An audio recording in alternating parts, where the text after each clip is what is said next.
என் அன்புக்குரியவர்களே, நம்முடைய ஆண்டவரும் இரட்சகருமாகிய இயேசு கிறிஸ்துவின் நாமத்தில் நான் உங்களை வாழ்த்துகின்றேன்.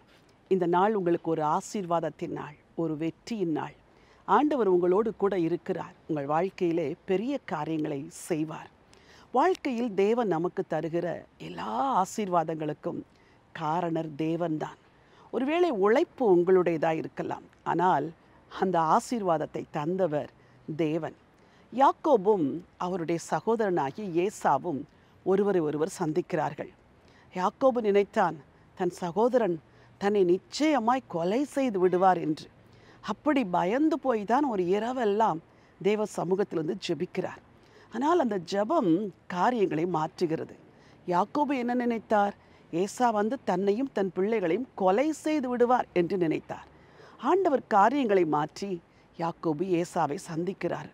இருவரும் ஒருவரை ஒருவர் தழுவி அழுகிறார்கள். அப்பொழுது ஏசா கேட்ட ஒரு கேள்வி என்னை அதிகமாய் சிந்திக்க வைத்தது. அந்த வார்த்தையை உங்களுக்காய் வாசிக்க விரும்புகிறேன். ஆதியாகமத்தின் புத்தகம் 33ஆம் அதிகாரம் 5வது வசனம். அவன் தன் கண்களை ஏறெடுத்து ஸ்திரீகளையும் பிள்ளைகளையும் கண்டு, உன்னோடு இருக்கிற இவர்கள் யார் என்றான்.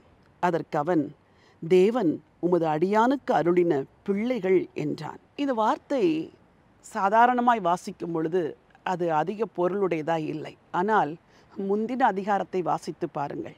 தன் பிள்ளைகளை ஏசா கொலை செய்து விடுவார் என்று நினைத்து பிள்ளைகளை பிரித்து யாக்கோபு அக்கறைப்படுத்துகிறார். யாக்கோபு தனிமையில் போராடுகிறார். ஆனால் அந்த ஜெபத்திற்கு பிறகு ஏசா யாக்கோபை சந்தித்து பேசின வார்த்தைகளே வித்தியாசமாக இருக்கிறது. எந்த பிள்ளைகளை கொலை செய்து விடுவேன் என்று ஏசா வெகு வருஷங்களுக்கு முன்பதாக சொன்னாரோ, அந்த யாக்கோபையும் அவருடைய பிள்ளைகளையும் பார்க்கும் பொழுது அன்போடு கேட்கிறான், இவர்களெல்லாம் யார் என்று. யாக்கோபு சொல்லுகிறார், தேவன் உமது அடியானுக்கு அருளின பிள்ளைகள்.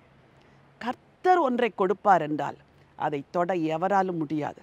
கர்த்தர் உங்களுக்கு பிள்ளைகளை தந்திருப்பார் என்றால் அந்த பிள்ளைகளை தொடுவதற்கு பிசாசுக்கும் அதிகாரம் கிடையாது, மனுஷனுக்கும் அதிகாரம் கிடையாது.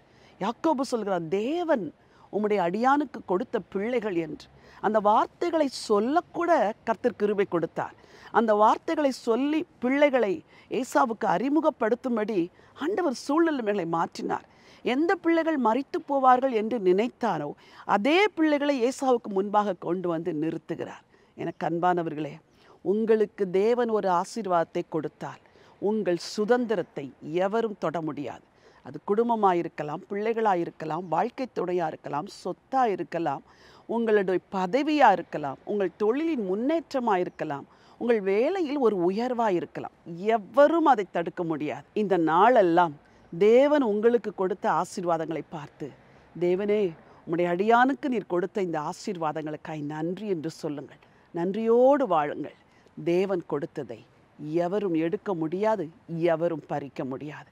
இன்றைக்கு உங்களுக்காய் ஜெபிக்க விரும்புகிறேன். பரலோகத்தின் தேவனே, நல்ல ஆண்டவரே, ஒரு இரவெல்லாம் பயந்து அழுது ஜெபித்த ஒரு யாக்கோபு ஏசாவை சந்திக்கும் பொழுது ஏசாவின் மனநிலைமையும் மாற்றினீர், சூழ்நிலைமையும் மாற்றினீர், யாக்கோபின் பிள்ளைகளையும் நீர் பாதுகாத்தீர். நீர் உம்முடைய ஜனங்களுக்கு கொடுத்த ஆசீர்வாதத்தை எவரும் எடுக்க முடியாதப்பா, எவரும் பறிக்க முடியாது.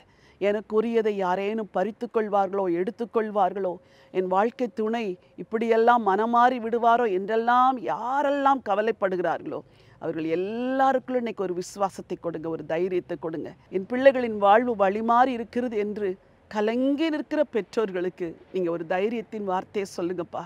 நீர் கொடுத்த ஆசீர்வாதத்தை எவரும் எடுக்கவும் முடியாது, பறிக்கவும் முடியாது. இந்த பெரிய பாதுகாப்பிற்காய் உமக்கு நன்றி அப்பா. யாக்கோபின் சந்ததி இன்று வரை பூமியில் பலத்திருக்கும்படி செய்தவர் உம்முடைய பிள்ளைகளுக்கு உரியவைகளையும் அதே போல பாதுகாத்து ஆசீர்வதிக்க போதுமானவராக இருக்கிறதற்காய் உமக்கு நன்றி. எல்லா துதிக்கான மகிமை உங்களுக்கு ஏறெடுக்கிறேன். மீட்பர் இயேசுவின் நாமத்தில் பிதாவே, ஆமேன், ஆமேன். பிரியமானவர்களே, தேவன் உங்களுக்கு கொடுத்த ஆசீர்வாதத்தை எவரும் பறிக்க முடியாது. இந்த நம்பிக்கையோடு இந்த நாளை துவங்குங்கள். கர்த்தர் உங்களை காத்துக்கொள்ளுவார், உங்களை ஆசீர்வதிப்பார். இந்த நாள் ஒரு வெற்றியின் நாள். God bless you.